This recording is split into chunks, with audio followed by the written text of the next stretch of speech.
Gelar perkara khusus terkait ijazah Pak Jokowi sudah selesai digelar.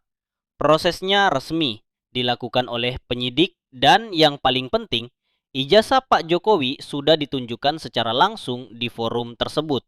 Artinya, apa yang selama ini diminta akhirnya benar-benar terjadi. Namun seperti yang sudah bisa diduga sejak awal, fokus utama sekarang bukan lagi soal ijazah itu sendiri, melainkan bagaimana sikap pihak yang sejak awal paling keras menggugatnya. Karena justru disitulah publik bisa melihat apakah yang diperjuangkan ini kebenaran atau sekedar pembenaran.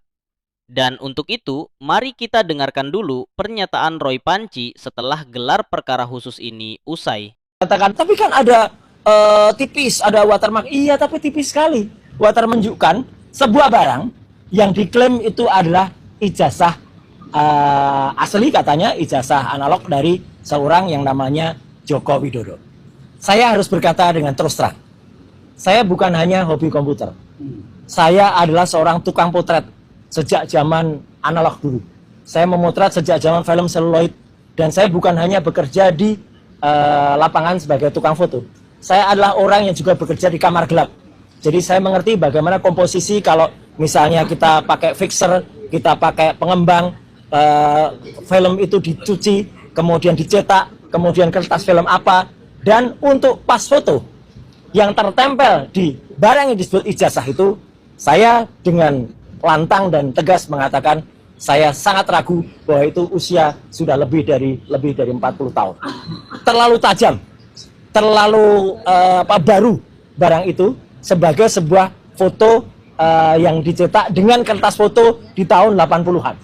Ya, karena kertas foto di tahun 80 itu ada usianya. Bahkan ijazah Dr. Rismond sendiri yang usianya baru sekitar 20 tahunan kira-kira. 23 tahun, itu pun sudah mulai berburam. Ya, ini masih sangat tegas dan jelas. Ya, tidak seperti. Kemudian khusus untuk detail itu, alhamdulillahnya kami meskipun diminta untuk melihat, kami tetap tidak boleh memegang. Ya, kami tidak boleh merasakan. Padahal dia bilang saya satu lawyer, saya sudah merasakan itu. Kami tidak boleh memegang, bahkan mengintip saja untuk melihat ketebalan kertasnya saja tidak boleh. Ya, padahal itu penting sekali. Apalagi memotret. Apalagi memotret, karena kami bilang. Dan tetap ada satu pertanyaan besar. Karena dalam yang disebut-sebut sebagai ijazah itu, ada sebuah goresan di sebelah kiri, ada sebuah garis, yang itu menurut saya tidak lazim untuk sebuah ijazah. Itu mungkin hasil dari pre-printing, atau printing baru. Ya. Kemudian, ada lagi ciri-ciri yang kemudian kami pertanyakan, dan Joko Rismond akan menambahkan. Logo Universitas Gadjah Mada yang tercetak, sepanjang yang saya tahu, warnanya meleset, tidak seperti itu. Warna logo UGM yang bagus itu emas. Ya. Dan kalau sudah lebih dari 10 tahun atau 20 tahun, itu akan dalam bahasa Jawa, ini istilahnya silahkan dikutip, bleber. Ya, bleber itu apa? Kemudian pecah, mengembang. Karena tinta dulu tidak sebaik tinta sekarang. Ini tidak ada blebernya sama sekali. Jadi kayak di print dengan kualitas tinta baru yang kemudian tuh clear banget. Kemudian boleh kalau dikatakan, tapi kan ada tipis, ada watermark. Iya, tapi tipis sekali. Watermarknya tidak seperti watermark yang biasa ada di ijazah UGM. Embossnya juga tidak. Saya mau memegang embossnya nggak boleh. Padahal emboss yang kita pegang, kita akan bisa tahu itu emboss beneran atau citra atau gambar seolah-olah emboss. Kan banyak itu. Tegel-tegel sekarang banyak yang di print seolah-olah emboss, tapi tidak. Kalau kita simak pernyataan tadi dengan kepala dingin, sebenarnya ada satu benang merah yang sangat jelas. Kesimpulan sudah dikunci sejak awal.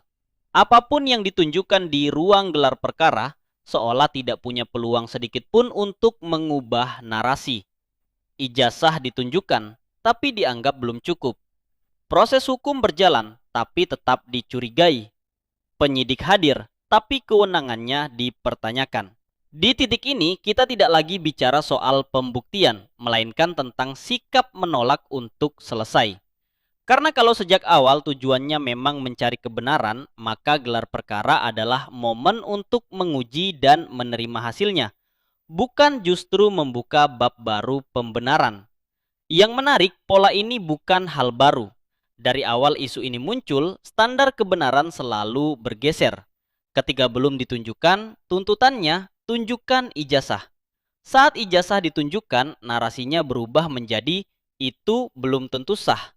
Dan ke depan bisa ditebak akan selalu ada syarat tambahan agar isu ini tetap hidup.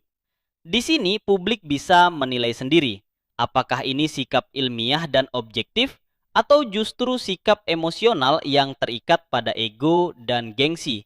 Karena dalam logika sederhana, kalau bukti sudah diperlihatkan dalam forum resmi, maka ada dua pilihan, menerima atau mengajukan bantahan berbasis data yang jelas.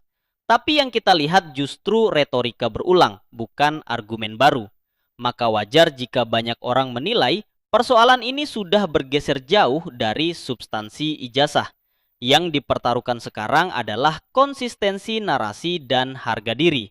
Mengakui berarti mengakhiri panggung, sementara menolak berarti isu tetap bisa digoreng.